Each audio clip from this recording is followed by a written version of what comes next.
Welcome, everyone, to Class 4 of our Living a Prosperous Life Summer Prosperity Series.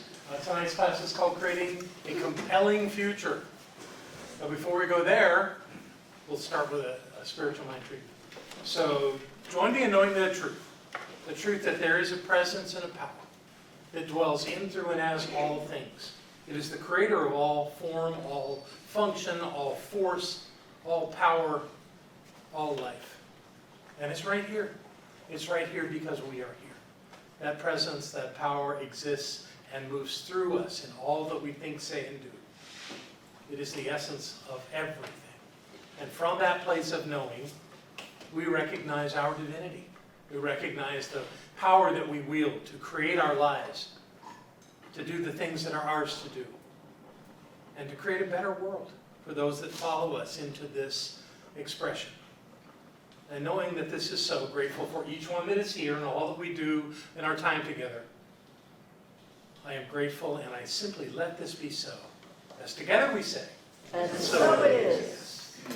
And why don't we do our prosperity increase income treatment? And it seems to work well when we're standing.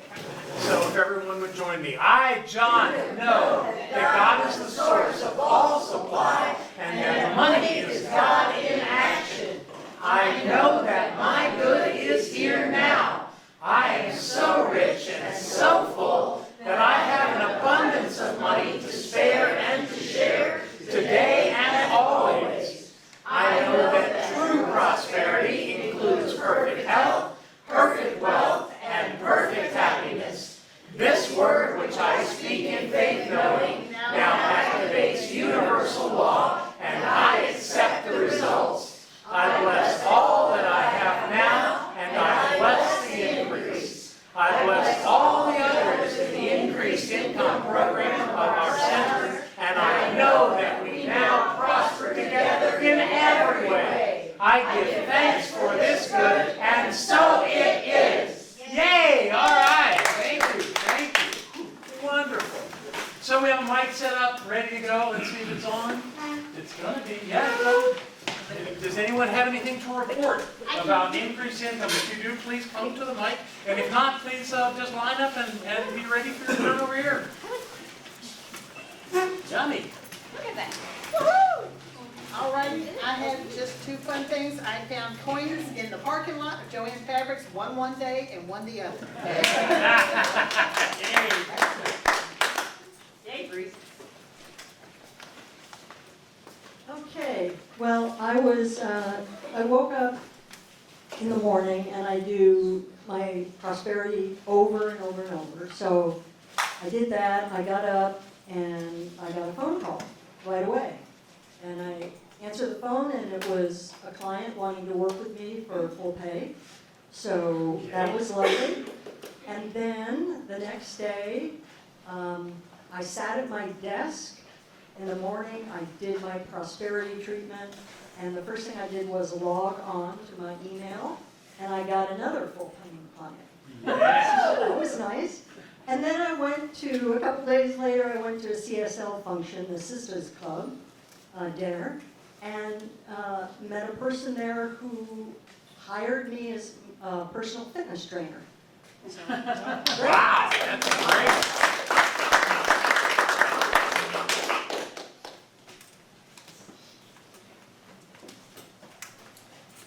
I did some work last week for a friend, and She insisted on paying me, so I said, okay, that's fine. And when she sent me a check, it was for 3 times what she said she was going to pay.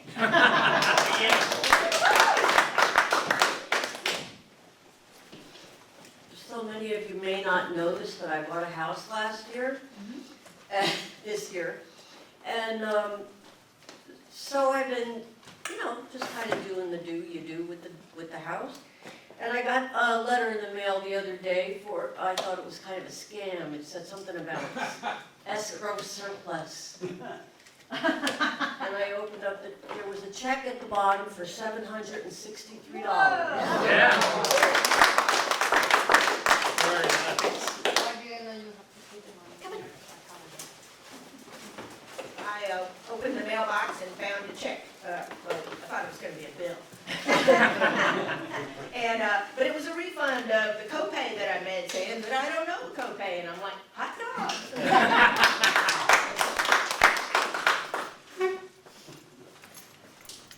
So, hi. I gained some weight, so I decided to sell a wetsuit, and it didn't sell for a long time. And then somebody said, "I'm interested." I said, "Okay, I'll give you $30." I said, "No, 40."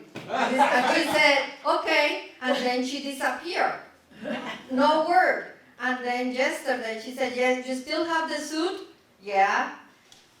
"Can I have it?" "Of course." She came to pick it up just now. Yeah, very nice, all right, congratulations. So put them over there? How that works? Yeah. Well, You can we put it at the basket. if you just had an Oh. unexpected refund for $70 come in from a camping trip that we had scheduled. Wasn't expecting a refund, thought that was pretty cool. Absolutely, yay, all right. Good stuff. We get everybody? So I have a challenge for you. How many of you have somebody in your life that has done something or does things for you? As a friend, as a neighbor, how many of you know somebody that you're grateful for something they do in your life? How about flowing to them this week? Flowing to them. And then we'll have a session next week, and tell us about your experience of doing that. Money. Okay. Giving them the money that you find Maybe to a them. card with a check in it or some cash to just say, you're so important to me in my life. The things you do make my life better. I'm grateful. I love you. Whatever the words are that are your words. And give them a check and see what happens. What about taking them out to dinner? That's nice, but you chose the thing. Oh, no, I'm gonna have them choose. Okay, well, I know if you want to do it that way, Okay. but I'm really interested, I'm mostly interested in how money Okay, impacts their affect. okay. And if you can do it personally, great. If you can't, if you do have to do it through the mail, that's fine. If you have to drop it off at their front door, that's fine. Chances are you'll hear from them anyway. And when you do hear from them, if you're not with them when they receive the gift, ask them what it was like for them. Don't tell them it was a project for class. But just get a sense of how that felt and feel, you'll have feelings yourself. And come back next week and let's have a big talk about it. Okay? And I'm doing it too. Okay? Can it also be a random person? Or do you want it to be? I would like it to relate to somebody who's some way fed you. You know, we call it being spiritually nurtured. I'm not asking you to define that or do that, but somehow they're important in your life and they're a generous giving person. Turn it around. Somebody's going to have somebody that goes, oh, no, I don't want this. They'll have to process, and their first thought will be no. And look at how they do that if that happens. Or whatever they do. You know? If you get tears, if you get people who are particularly excited or seem grateful in a way that you can kind of report back to us. You don't have to share their name. That's a personal thing. But just see what happens. All right? A little project for the week. All right. So this week, our class is called Creating a Compelling Future. Those of you that have taken this class in other summers will remember this. But it's the perfect time to do it. We do it pretty much every year, and this just seemed like the week to do it. Those of you that who doesn't remember or hasn't been in the class to do Creating a Compelling Future. Great. So we got a bunch of people that are doing this for the first time. Because of that, I've got to go through the whole process of it so they completely understand. Hi, Laura. Welcome.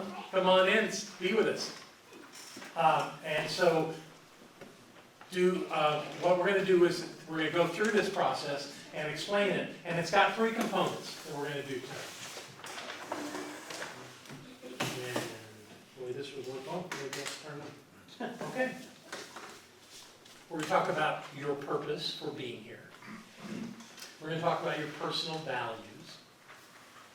look at some outcomes for the future. I don't call them goals. That's a personal choice. Goals sometimes are not reached, but you always get an outcome. Yeah, something's going to happen. It may not be exactly what you were planning, but that's okay. But those are the three things, and to do them correctly, we must do them in this order. The reason for that is that your values and outcome relate directly to your purpose. And so you start with purpose, and then you take a look at what are the qualities of life that are most important to you. And then we talk about what we're creating in our life. Okay? So we begin. Purpose. My purpose, the story of me finding my purpose in life started when I was 20 years old. I had just moved to Houston, Texas the year before. I got a job working for an oil field equipment company. And somewhere in the company there was this thing that got passed around about a time management workshop at the Galleria, the hotel that was in the Galleria in Houston, which was only, probably less than a mile from where I lived. And I'd never been to a public forum like that. So I went. I paid my money, it was $100 and something, and this would have been in 1970, somewhere around 75. And it was a ballroom filled with people. The speaker was a man from Utah. He was Mormon. My favorite story that he told was about his youngest daughter. He had like 12 kids. He's Mormon. And what they did as a family, they went skiing. And so I think the girl was maybe 4. And it was time for her to join the family at the ski trip. So they all went up there on the mountain, and they were all going to do the bunny slope the first time for her. So everybody's getting their skis on. They got hers on and they're all just kind of finishing up, and they look, and the 4-year-old's going down the mountain by herself. And so they all go for it and chase her down the mountain. And she got down there before they did. But they all got down there, and they kind of surrounded her and told her what a great job she did and how amazing that was. And one of her sisters looked at her and said, "How is it you didn't fall down?" And the little girl looked inquisitively at her sister and fell down. She didn't know that she could fall down. It was not in her consciousness. So she made it down. It fell down much the rest of the day. But in that moment, she didn't know that was an option. So how often do we set ourselves up with failure or thinking we didn't do it because we know that possibility exists? So we give it energy and then we create it. Anyway, moving on, the big experience for me was around purpose. When he was time management, but so little of it was about time. It was about knowing why you're here. And he presented it beautifully, and he totally captured my imagination. And he read us his purpose statement. I thought, that's amazing. So I very stealthily went up during a break and asked him if I could look at it. And I took it home and I said, this could be mine too. But what happened was that anytime it came up that I had a purpose statement and someone said, what is it? I'd go, hold on a minute, let me go get it. It wasn't mine, it was his. So when I realized that, I started looking around some more, and the next one that I tried to steal was the minister at the Crystal Cathedral, whose name I know like my own, and it's escaped me. Robert Schuller, who I actually got to work for years later. But his was beautiful. His was about creating something out of nothing. Yes, not mine. So I worked on it, and this was over years. I was trying to figure this out. And what happened was that one day it just came to me. I don't know when that was. I didn't mark the date. But my purpose is to reveal and release the power of the human spirit in everyone I meet and in everything I do.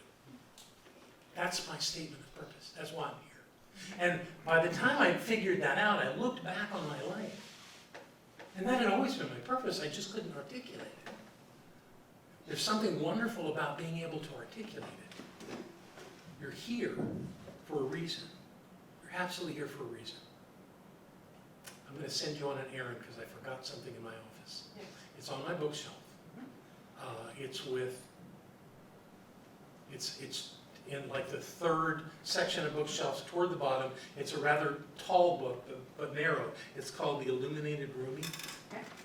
See if you can spot that. So this idea of purpose is really a guiding principle of your life. And like I said, it's already there. You're already doing it. When you know it though, anything that you get to know about your life makes it clearer, makes it bigger, makes it more powerful. So being able to articulate in a single statement allows you to really embody it big time so that you can always know it, so that it's always there. So that here's the way I've used it much in my life. When things seem all screwed up and I can't figure it out, all I have to do is say, wait a minute, John. My purpose for being here, my purpose in life, is to reveal and release the power of divine presence in everyone that I meet, in everything I do. Am I doing that now?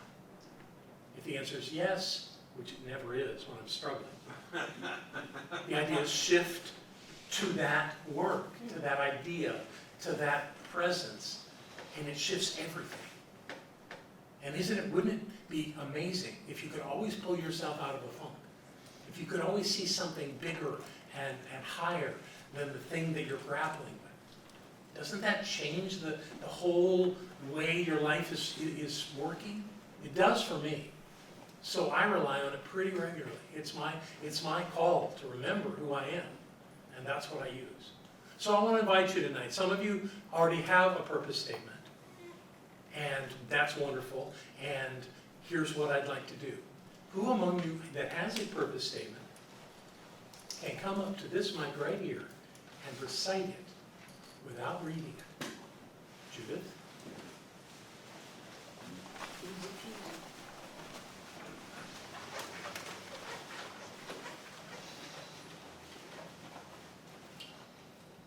Reveal the light within. She had it put on her arm so she could. That was You way want to do after yours? the fact. Come on.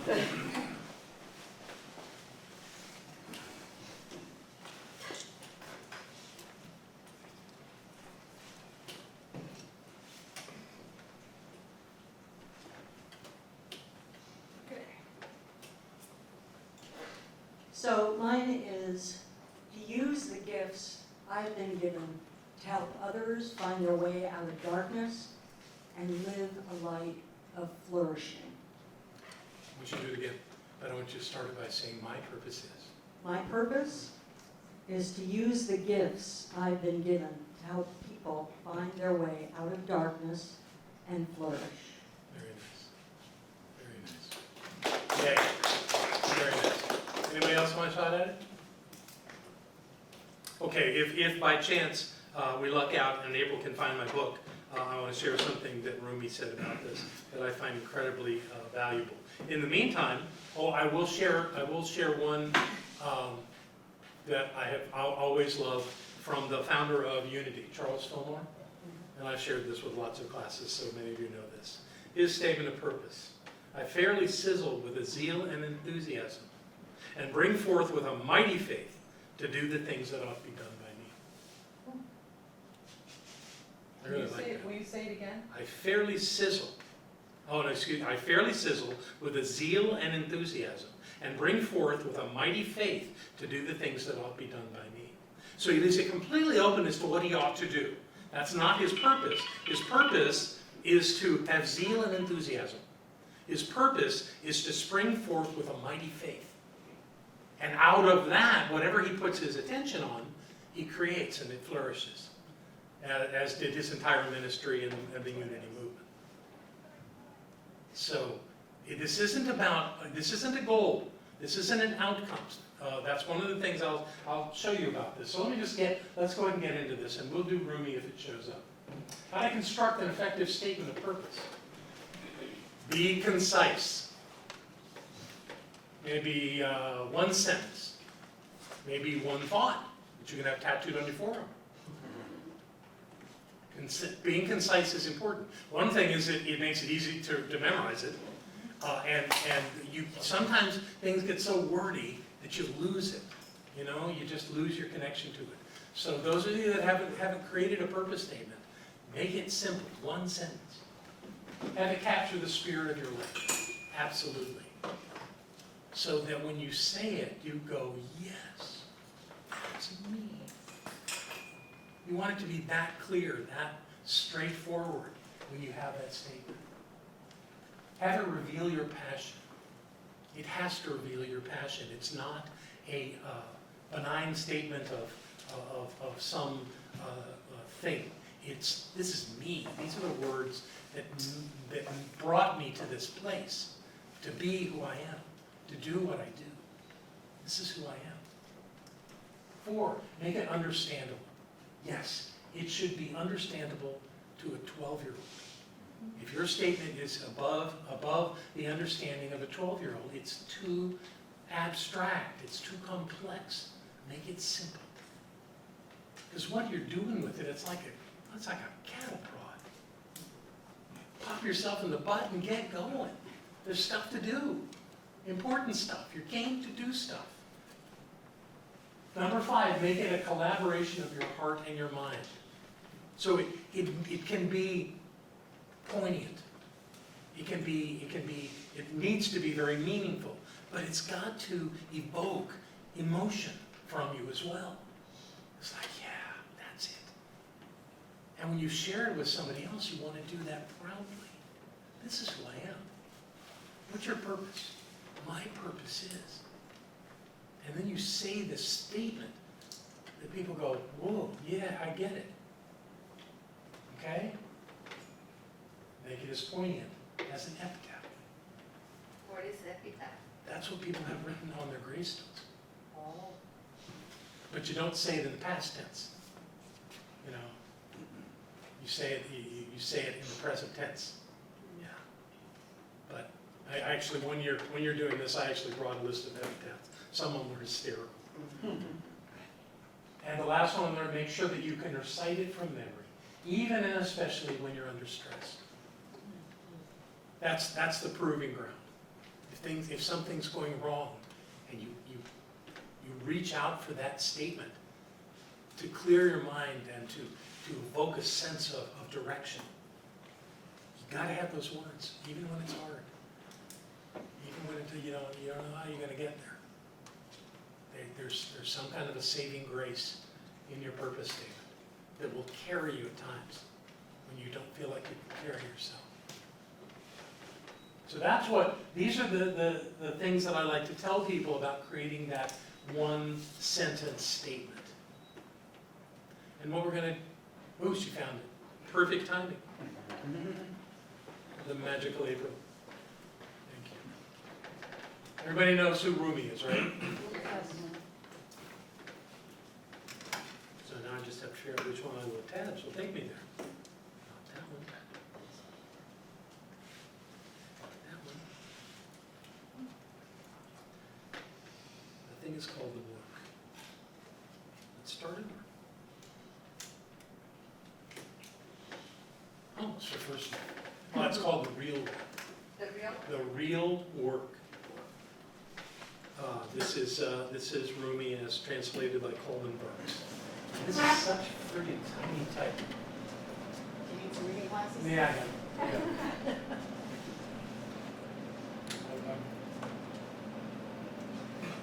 Coming back. Don't go away.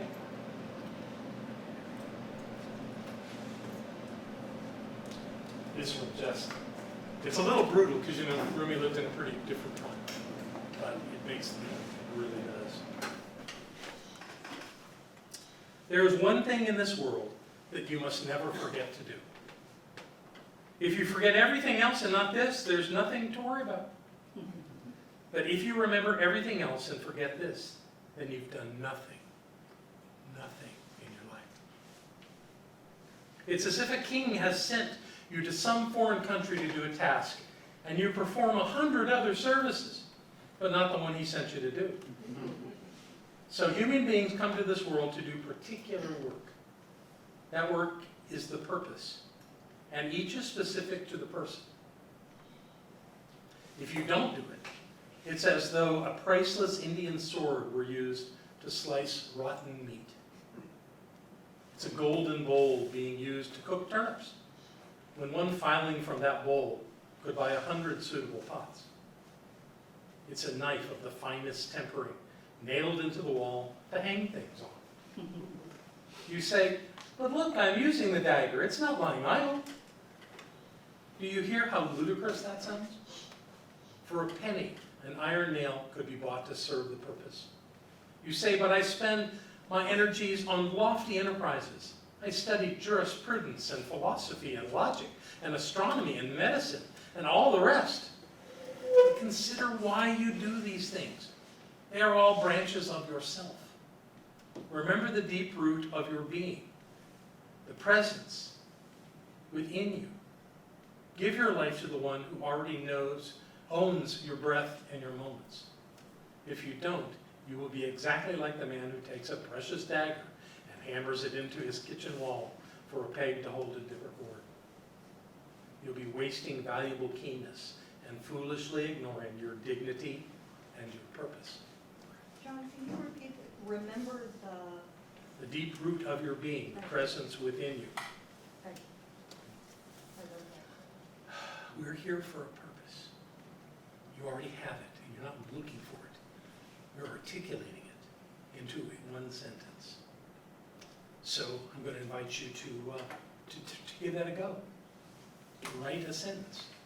And the sentence begins, my purpose is.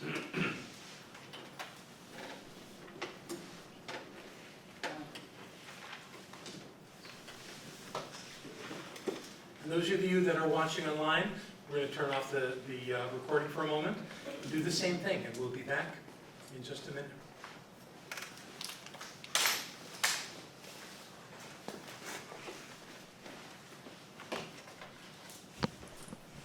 As I said, you're going to probably not, if you're just doing this for the first time, chances are this is going to change. So let me give you some disqualifiers to look at with this process.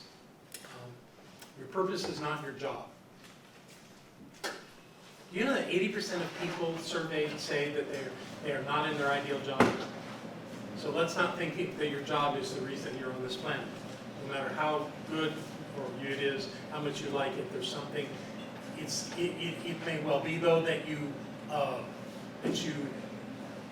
experience and express your purpose in the world while you're working, but it's still not your job. It's not your, someone have a question? Okay. Let's see. Your role in relationships is not your purpose. Your purpose is not to be a spouse or a friend or a companion or anything of the sort. Purpose is not about a kind of relationship. And the last of these is your accomplishments are not your purpose. The things that you accomplish in your life is not why you're here. The things you accomplish in life are driven by your purpose, but your purpose is more lofty than an outcome or an accomplishment that you can create. Make sure I got those. Okay. So I already said, I think a couple of times, that you already have your purpose. Your purpose is a direction, not a destination. So your purpose can't be that I achieve or I accomplish or I create something specific. It's not an outcome. What you think, say, and do are in alignment with your purpose. You feel alive, you feel significant, and your life is joyous. I think I talked a bit about that, and only you can choose the words that best express your purpose. So those are some things to think about with that. Now, the idea of refining what we have learned about purpose at this point. Here's another set of ideas to work with. In refining your statement of purpose, ask yourself, does what you wrote express who you have come here to be? does what you've written down excite you? Can others see that this is clearly your purpose? So if you told somebody that, would they go, nah, that's not you? Obviously, you're being a little delusional if you have people that either you are or they are. Does this statement express what your life is about? That kind of wraps up with some of these others above it. Can you openly express your purpose at work? Can you openly express your purpose at home? Can you express it at a party? I always found that was an interesting thing to say. At a party, I have to be on purpose? Yeah. And the last one there, can you express your purpose when you're alone? If it's just you, can you be doing something that expresses your purpose? Certainly, even though mine's about revealing and releasing the power of divine presence within everyone that I meet, I don't have to have them there to do that.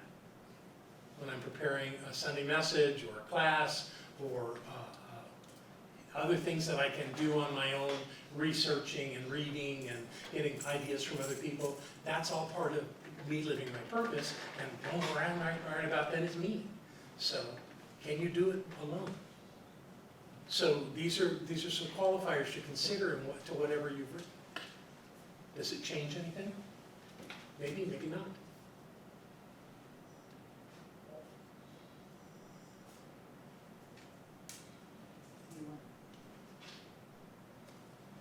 No, we're good.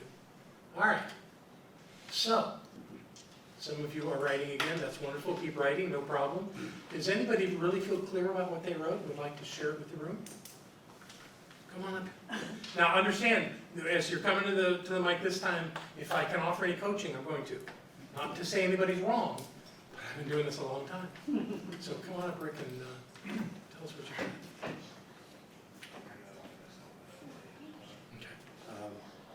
My purpose is to be the unconditional love that I am, no matter what.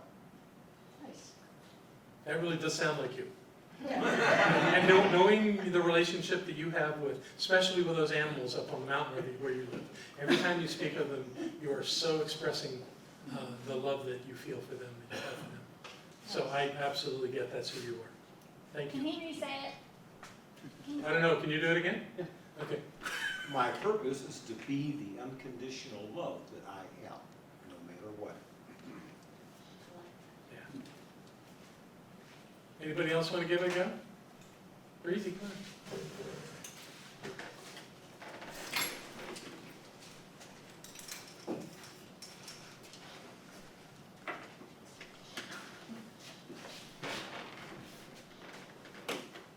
My purpose is to help.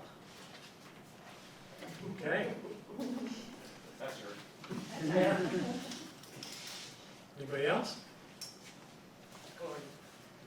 Corey Maria, come on.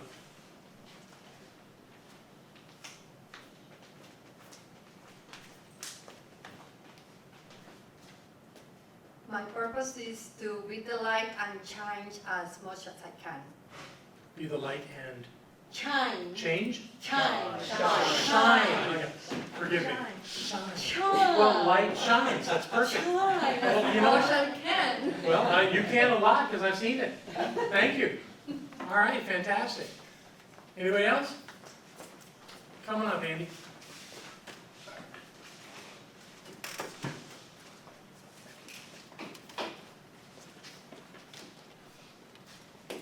My No, purpose, let's get you in the mic. I got to be able to hear you. Not in the room, but on the tape. my purpose is encouraging my enthusiasms. Encouraging your enthusiasms. Okay, all right. Very nice.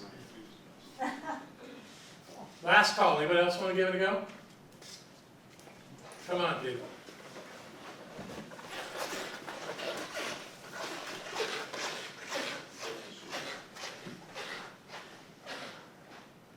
My purpose is to use my lived experience of wisdom to walk in love and light among all.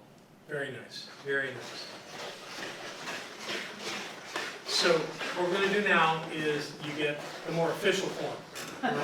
Now that you've made any adjustments for this first round, or whatever round you're on, I want you to each have the opportunity to actually write it down.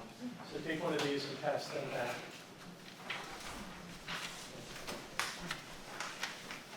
You got your table? Okay, good deal. So you go, pass these back.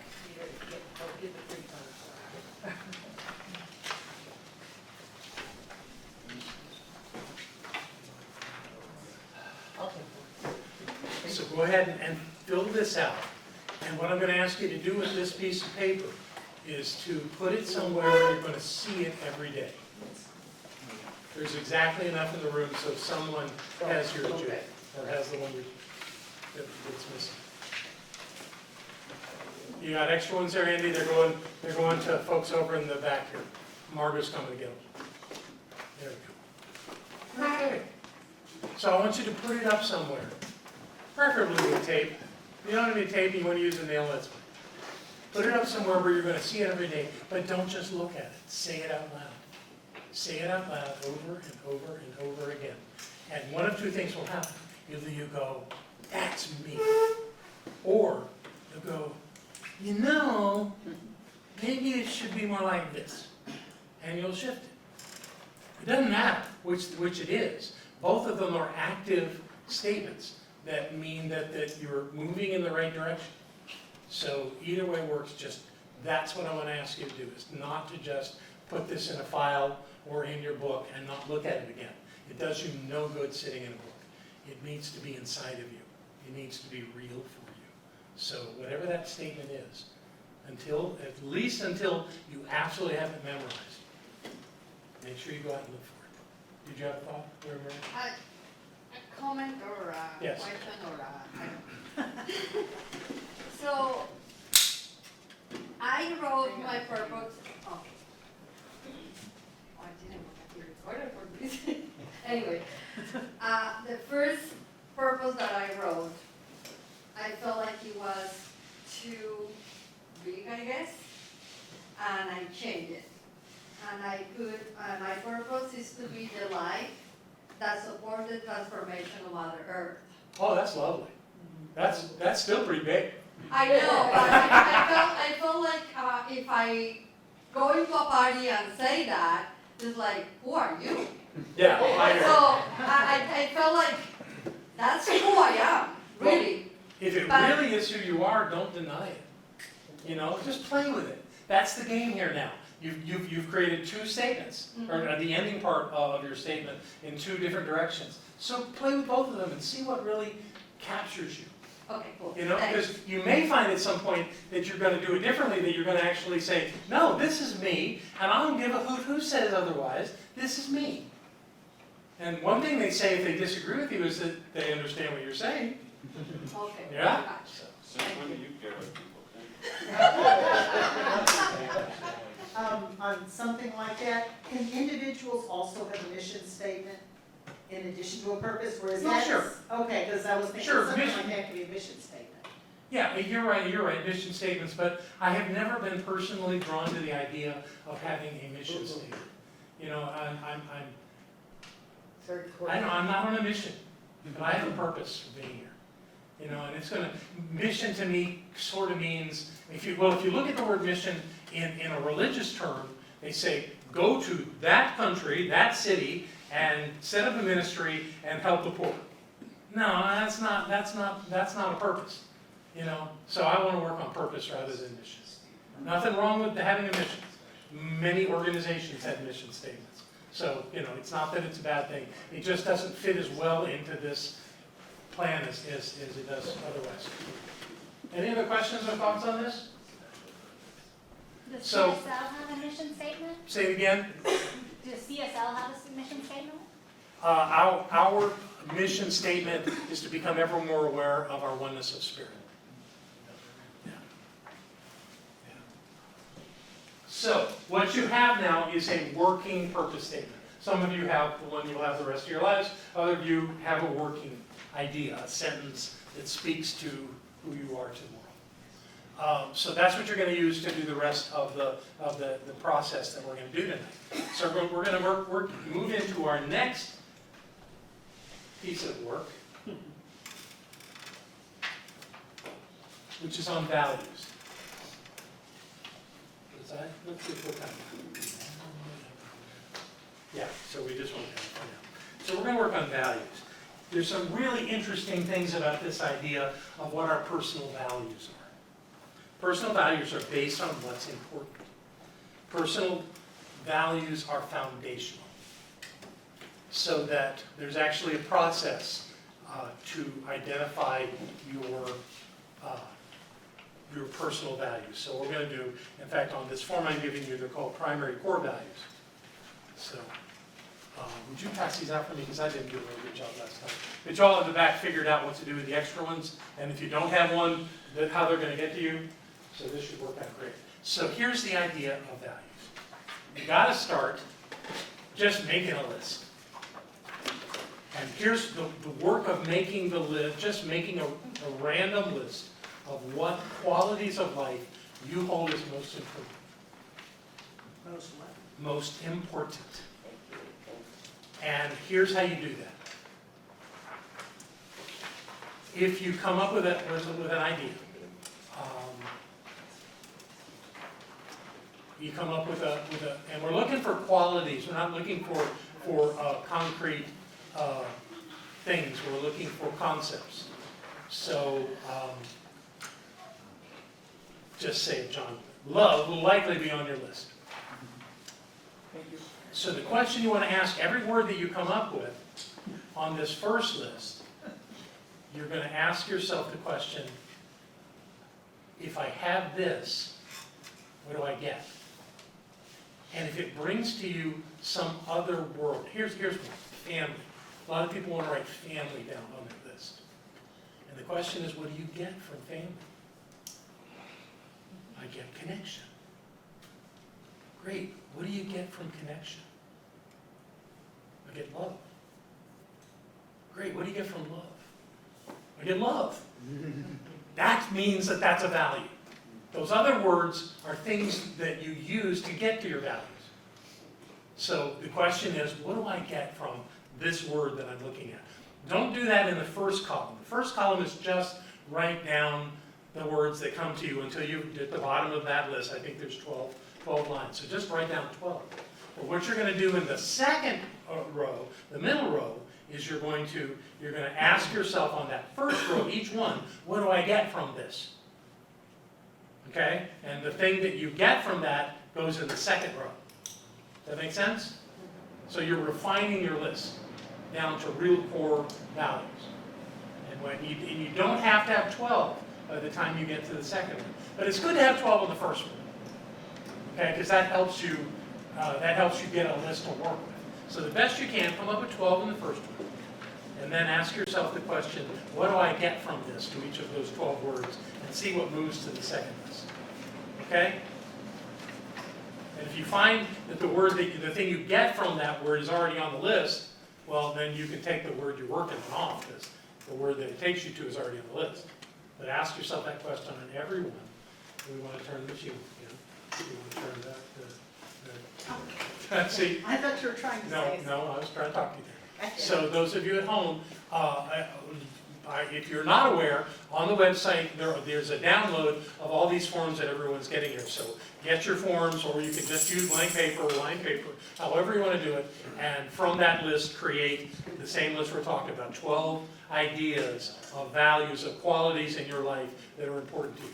And then we'll go on from there. Okay, so everybody's got their first rough list, the rough draft, and then a second column that has kind of looked at those words and seen if there's any refining to do there, right? Everybody feel good about that? Mm-hmm.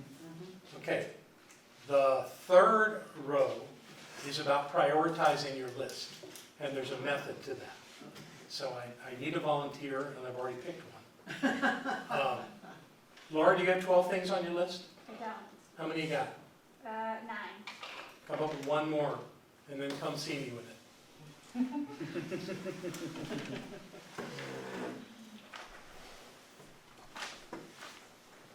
So Laura's going to demonstrate how we prioritize this list. And it's really important to prioritize it. It's good to know what is the most important.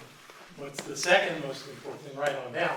Because there will be times where you may be in a situation where you must choose over one or the other. You're going to want to know which is the most important.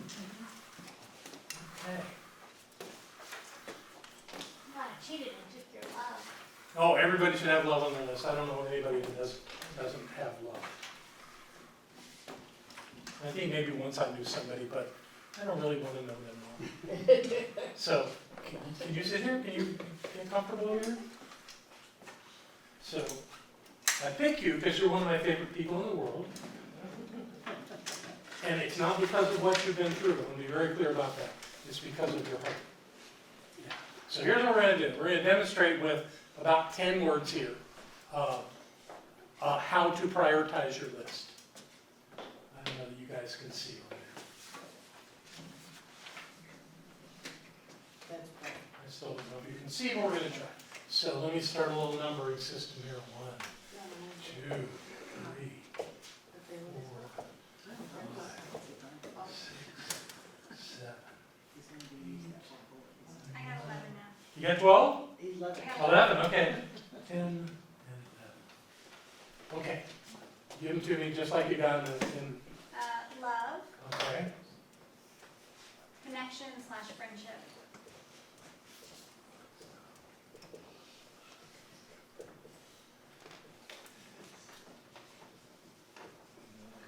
exploration, Okay. learning, excitement,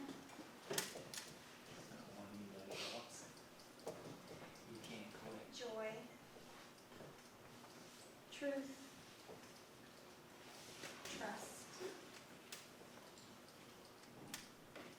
gratitude, faith, and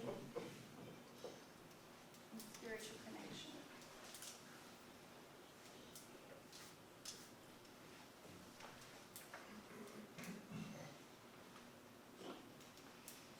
Okay. Love, connection/friendship, exploration, learning, excitement, joy, truth, trust, gratitude, faith, and spiritual connection. Great list. So this is how you do it. You take number 1 and number 2 on your list, and you ask yourself, which is more important, love or connection and friendship? Well, love is connection and friendship. Ah, so connection and friendship are all in love, right? So we take this one out. It's already there. Okay? So what's more important, love or exploration? I love to explore. Of course you do. So it's in, I guess it would be love, would be in. So you're saying Exploration is in love. everything about exploration is in love? There's nothing, because what I see when I see the word exploration, I see uncertainty, the thrill of not knowing and of getting it. I think there might be more of a connection here. Not that there's not. That, you love all this stuff. Right. So let's let love stand, and the question is, loving or being in exploration, which is more important in your life? Probably exploration then. Okay, so we're going to go to this word. Okay, so we're going to take love off the list, because that's the way it works. We'll see how. What's more important, exploration or learning? I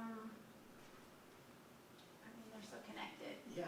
Does one exist in the other one completely? Yeah, I mean, learning is always. Learning is the bigger one, right? Yeah. What's more important, learning or excitement? And we know learning is exciting. It's not about that. I know. It's, I guess learning, okay, what's more important, learning or joy? joy, What's more important, joy or truth? joy, What's more important, joy or trust? joy, What's more important, joy or gratitude? gratitude, Gratitude's more important than joy. What's more important, gratitude or faith? faith, What's more important, faith or spiritual connection? faith. So you just named number 1 on your list, faith. So we go back to where faith, well, we've got, faith is down here, so we can take it off the list, it's made the move. So we're gonna go back up to, I'm putting love back on the list, I think that was a mistake. Even though that is, I did it correctly, but I still feel like I need to do that. So what's more important, love or learning? Love. Okay, what's more important, love or excitement? Love. Love or joy? Love would be more. Love or truth? Love. Love or trust? Love. Love or gratitude? Love. Love or spiritual connection? Love. Number 2, love. Okay, what is number 3? We take that off again. Okay, what's more important, learning or excitement? Learning. Learning or joy? Learning. I think we already went through this part, we're Right. just doing it again real quick. Learning or truth? Learning. Learning or trust? Learning. Learning or gratitude? Gratitude. Gratitude, do we move? No, gratitude or spiritual connection? Gratitude. Okay, so gratitude goes in number 3. Okay, so going back to learning or spiritual connection? Spiritual connection. Okay, that's number 4, spiritual connection.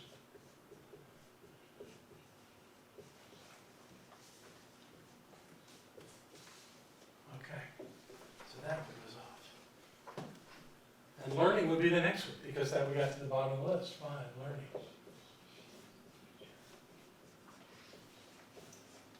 Six. So we've got learning. What's more important, excitement or joy? Joy. I want you to know she's doing this perfectly. She's not pondering it and struggling with it. She just gets what it is. So we said excitement or joy. You said joy. Mm-hmm. Joy or truth. Joy. Joy or trust. Joy. Joy or gratitude. We already had gratitude. Oh, we got gratitude over there. Thank you. So joy. So joy. So joy is number 6. Number 7. What do we got left? Take joy out. Did that. Excitement or truth. Truth. Truth or trust. Truth. Truth it is. Truth. 8. What we got left? Excitement or trust? Excitement. Excitement. And number 9 is trust. Now these are the highest values in Laura's life. None of them are low. They're all high. She has 9 right here. And that's how you prioritize your list. So the 3rd column on your sheet is for you to ask that question. Which is more important, this one or this one? And when you get the answer that is above what is above it, and whatever comes up the highest is the one that goes up next. And if anybody's struggling with it, call and ask me. We're going to turn the thing off again. So you have a question? Yeah. Yes. Thank you. Can we please give this lady a hand? Excellent. And all you need to do is copy yours off the whiteboard. Yes.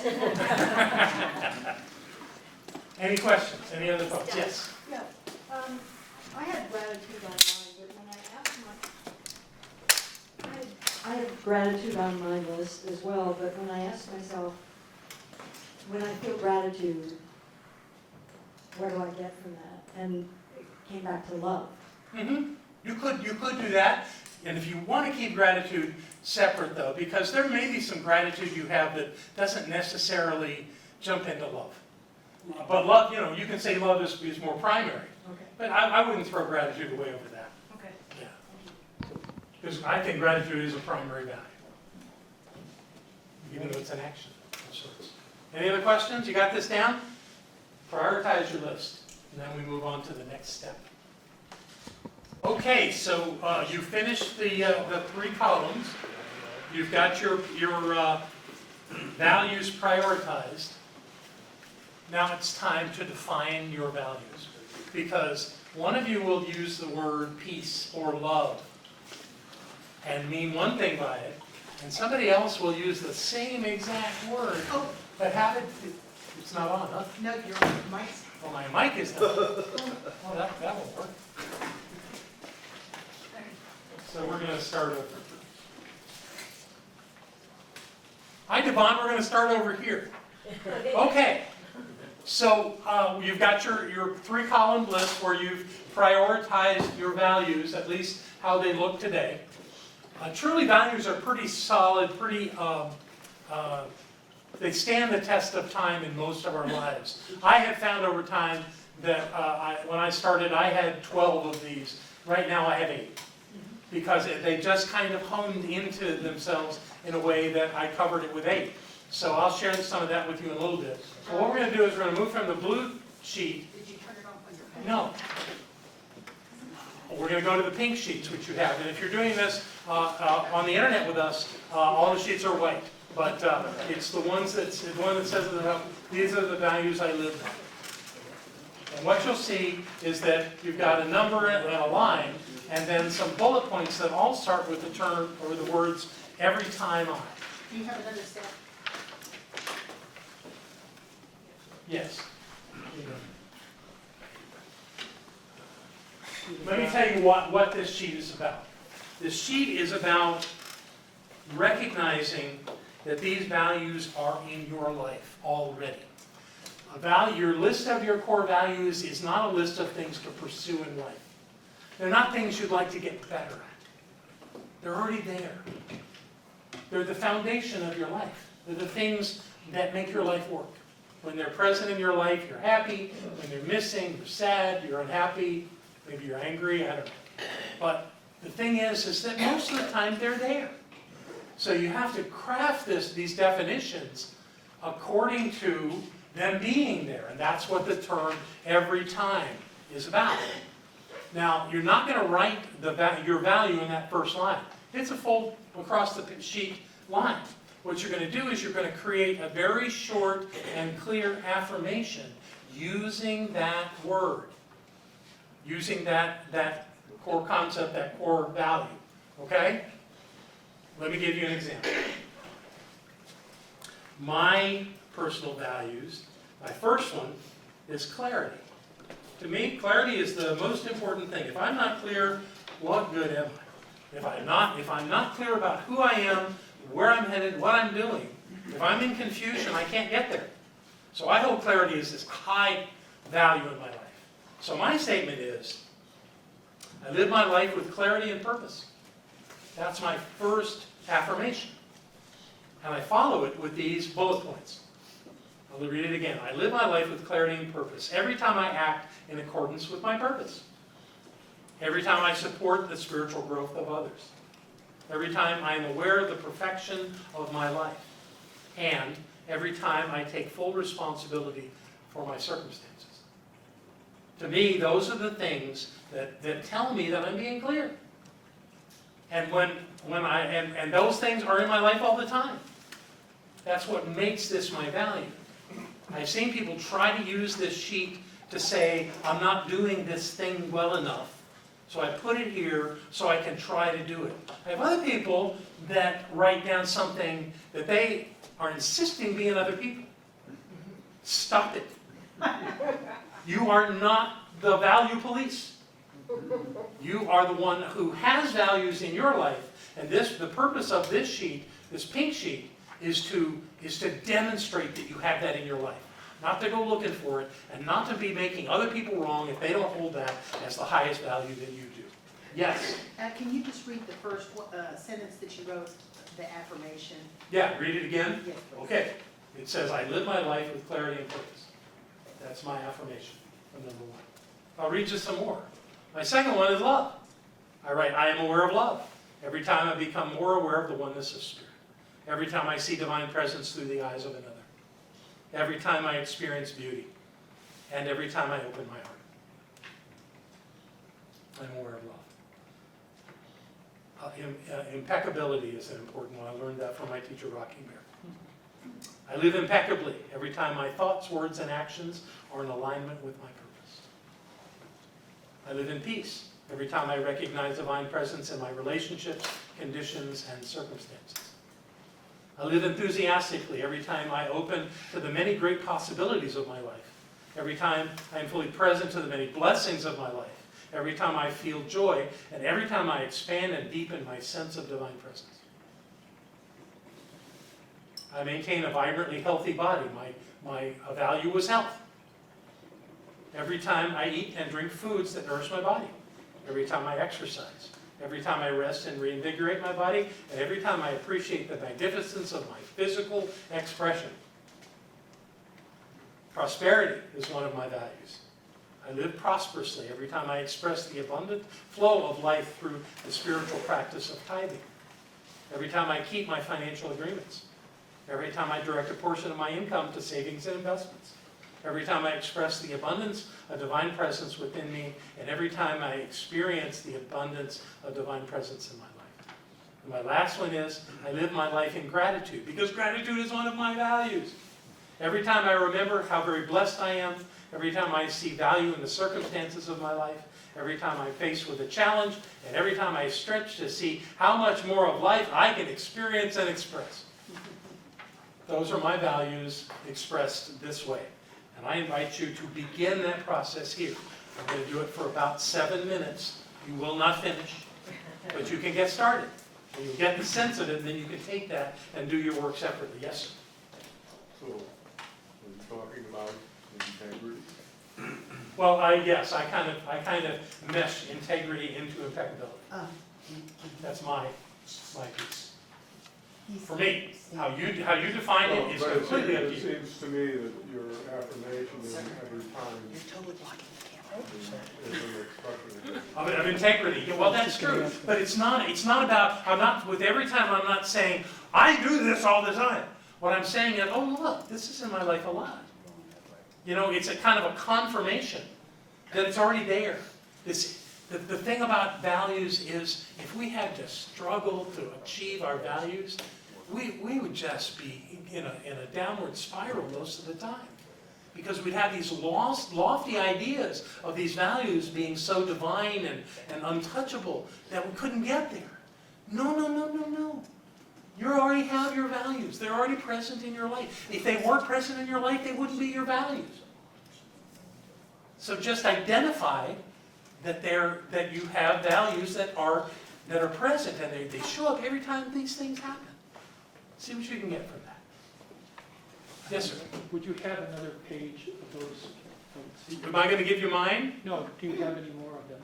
Oh, of the sheets to work on? Yeah, I do actually. Here you go. Do you have another blue sheet? Yes, I thank you. Thank you very much.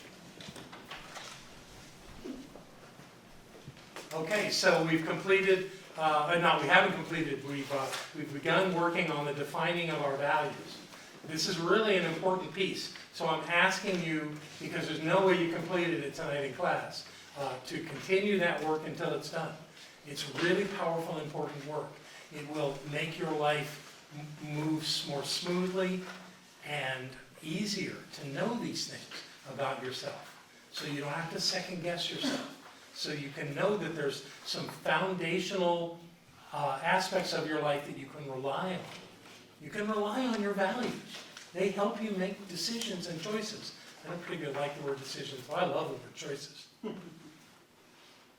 Decision means to kill the second one.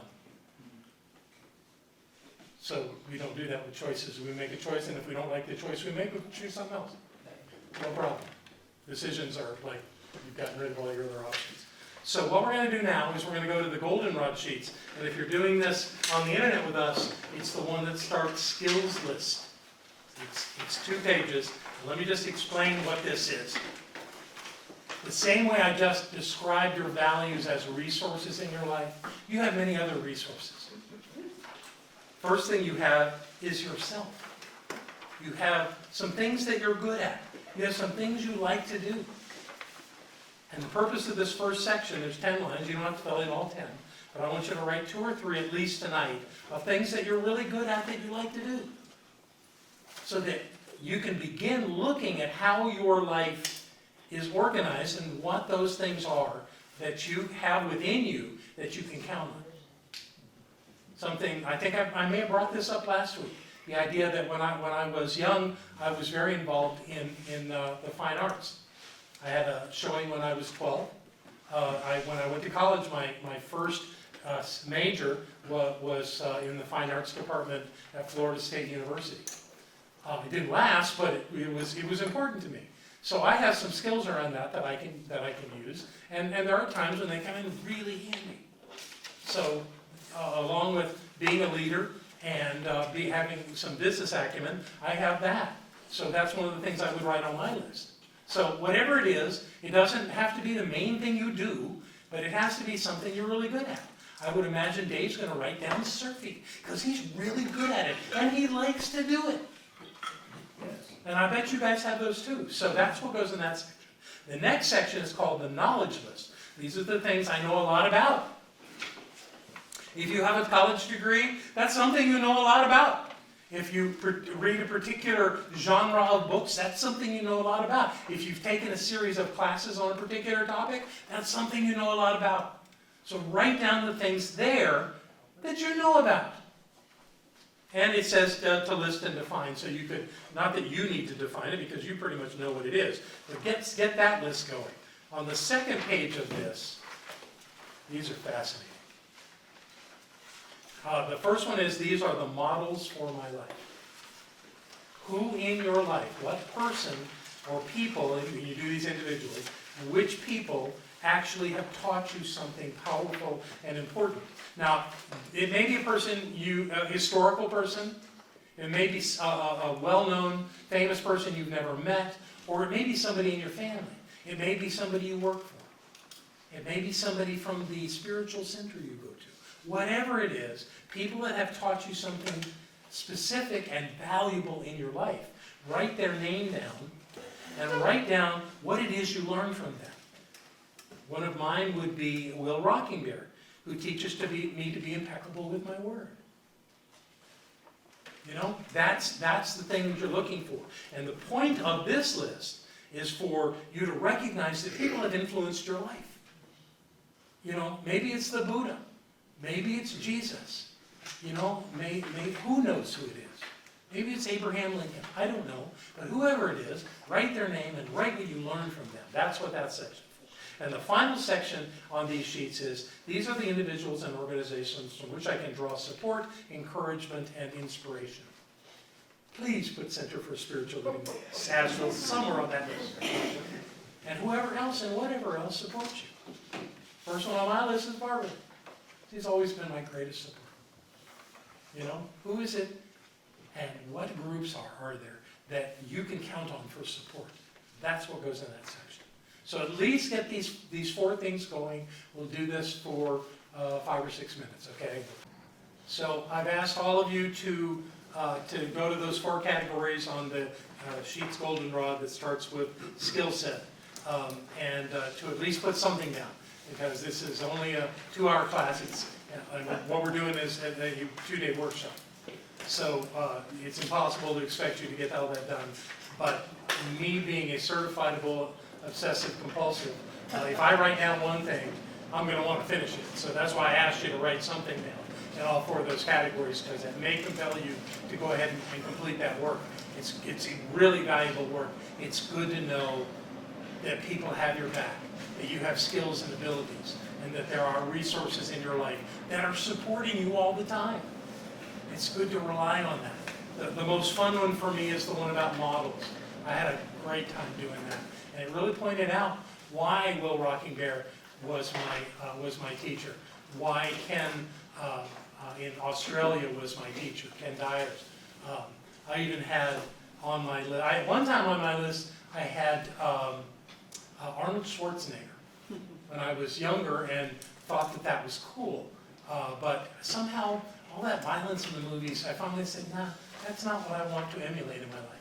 So I let that one go. And I had on my list someone that many of you won't remember, but he was the founder, his name was Gary Dahl. And he was the creator of the pet rock. I love that idea.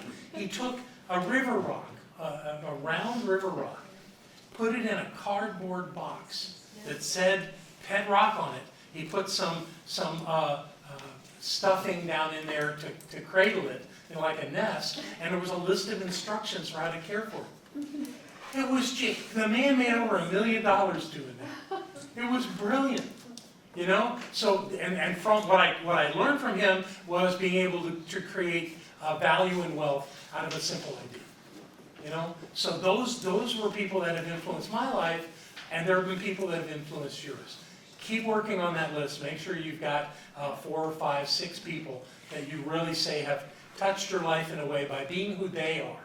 They've created something that helps you be who you are. Okay, so that's those sheets. The last sheets you have on your table are the green sheets, and if you're doing this online, these are the outcome sheets. And what they are is there's 3 sheets. They're very specific in their order. Weirdly, to many people, it starts with, these are the most significant outcomes I will achieve. Mine is not in the correct order. Actually, mine's a screwed up list. Let me see your list for just a second. Make sure, I'm sure it's just mine. I'm sure it's just mine. There it is, it reads correctly on here. I will achieve during the remainder of my life. Now, interestingly, it says on the right-hand side there, obtained by 2027 or later. There's a reason for that. 2027 or later. Now, if you're planning on transitioning out of this life before 2027, you don't have to do this sheet. Otherwise, nobody around here looks like they're getting ready to leave, so maybe there's some really cool stuff that you're going to do later in your life. This is your fantasy sheet. What are those things? What's this? This could be your what they call it in the movie, your bucket list. These are the things you want to do at the end of your life. And some of you are going, 27 is not the end of my life. Well, 27 through 2087. You know, however you want to state it, wherever you want to go. And all you have to write in that right-hand column is a year. Don't worry about a month or a day. Just the year that you think you could accomplish that. I've still got plenty of stuff on my list. I want to meet the Dalai Lama. You know, when's that going to happen? Out there somewhere. Hang in there, Dolly. Stay alive. I'm coming. But whoever it is, or whatever it is that you want to accomplish, be outrageous with what you want to put on this sheet. Things that you'd like to see doing further in your life. And if you never get to them, no harm, no foul. But wouldn't it be nice to have some cool things on your list? So do it in that regard. And don't be afraid, oh, I don't know how that would ever happen. It's none of your business how it would happen. The idea is put it on the list and see what happens. That's that list. When you go to the second sheet, what it says, these are the most significant outcomes I will achieve over the next 5 years. And you'll notice that starts with the year 2022. It doesn't start till January of next year. 5 years. What can you accomplish in 5 years? Now this sheet's got 10 slots on it. You don't have to do 10 things. But you're going to use those 5 years for something. I've had people look at this list and go, this is not how I live my life. I just kind of hang out and see what happens. Well, if you don't have a plan and a vision for where you want to go, you're never going to get there. But if you have a vision, now you may go with the concept that we make plans and God laughs. That's fine. But if you have a list, you're stimulating your creative process. And something's going to happen. Another reason I use the word outcomes. Something's going to happen. And if you look at some interesting things you could do from 22 to 26, there's a lot of cool things you could do. What could they be?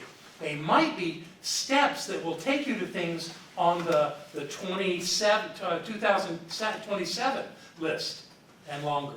There may be intermediate things you want to do that get you to that place where you do those crazy things, those jumping out planes things. I don't know what you're going to do.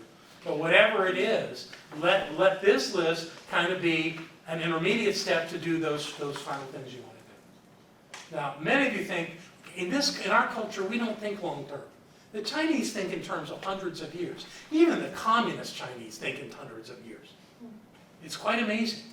So let's just see if we can think beyond 5 years. That's all I'm asking. Think beyond 5 years and then look at the 5 years block, see what's there.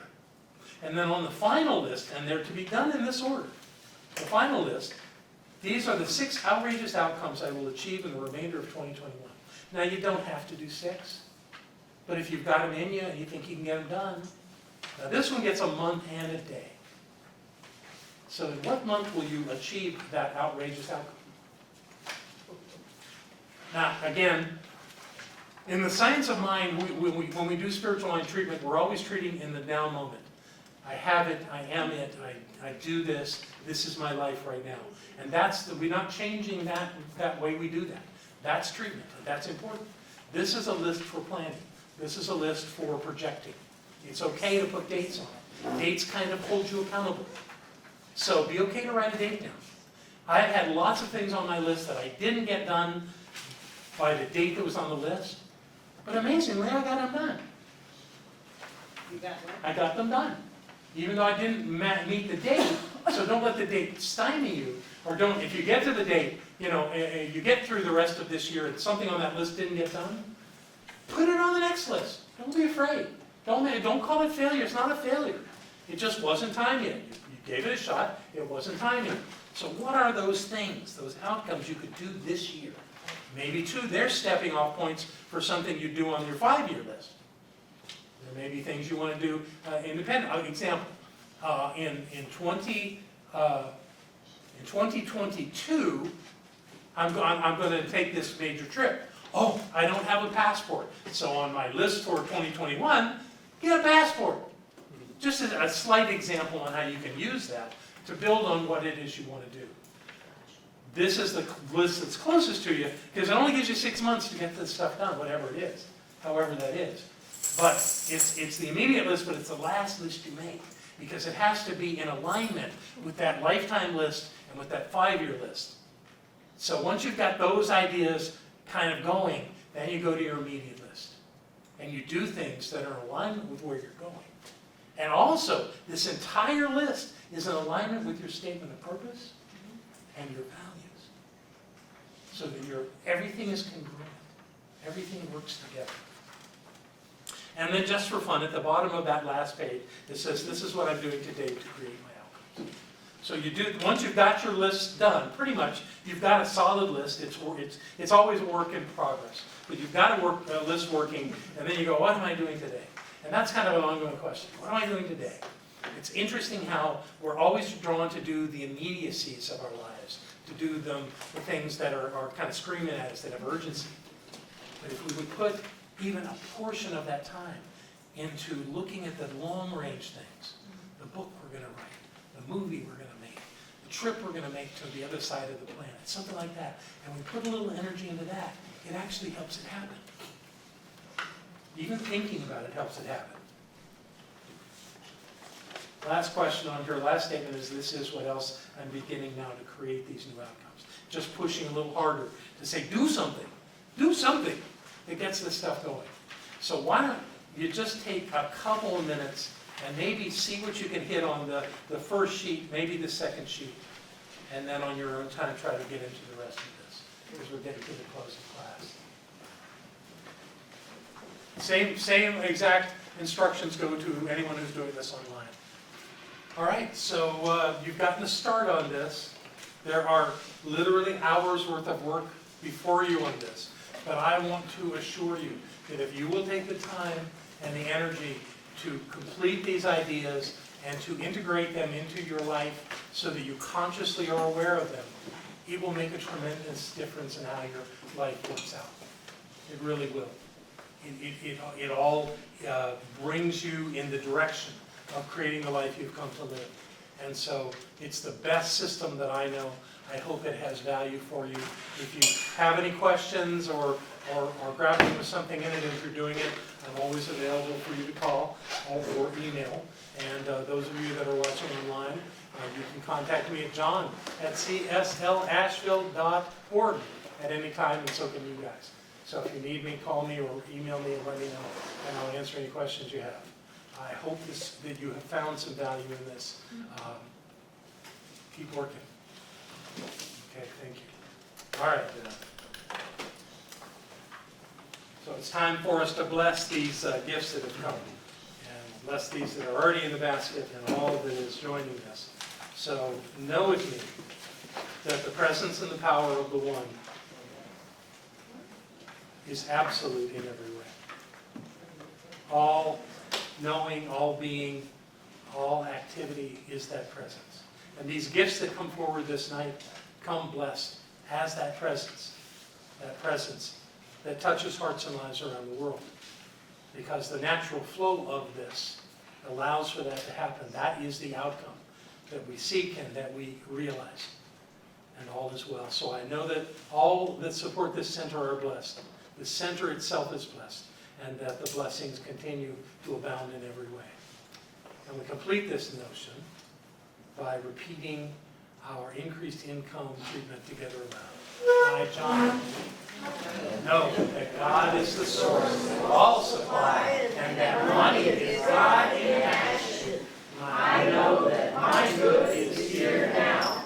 I am so rich and so full that I have an abundance of money to spare and to share, today and always. I know that true prosperity includes perfect health, perfect wealth, and perfect happiness. This word which I speak in faith knowing now activates universal law, and I accept the results. I bless all that I have now, and I bless the increase. I bless all the others in the increased income program of our class, and I know that we now prosper together in every way. I give thanks for this good, and so it is. And that's the truth. You guys have a fantastic week. I'll see you on Sunday.